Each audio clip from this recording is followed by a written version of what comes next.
What's up guys, welcome to our channel eTechniz. In this video we will talk about how to fix the error screen which says cannot access network shared folder Windows 10. We will tell you the method and the step in this video, so stay tuned and watch the complete video. Method 1. Restore point. Here you have to restore your Windows 10 PC to the back date when it was working perfectly fine. Type in here rstui and you will see this run command. Click on open and afterward click on next.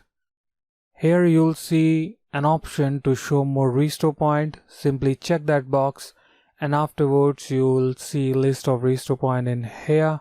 Select your restore point, click on scan for affected programs and you can see the list of program and driver that will be deleted in here, program and driver that might be restored in here.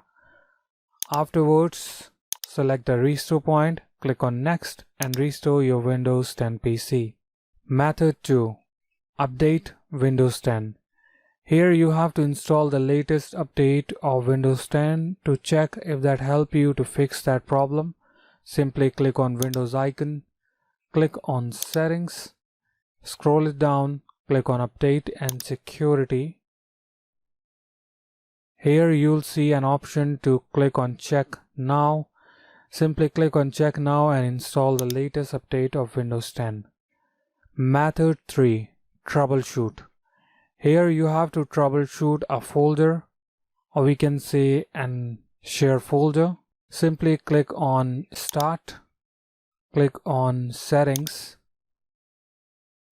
scroll it down, click on update and security, click on troubleshoot. Here click on additional troubleshooters, scroll it down and you will see an option related to shared folder. Click on it, click on run the troubleshooter and it will start detecting the problem and help you to fix the problem related to the shared folder.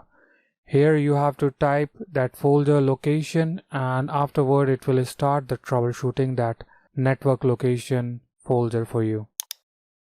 So that's all for today. I hope our methods will help you to fix your problem. Thanks for watching. Meet you in the next video.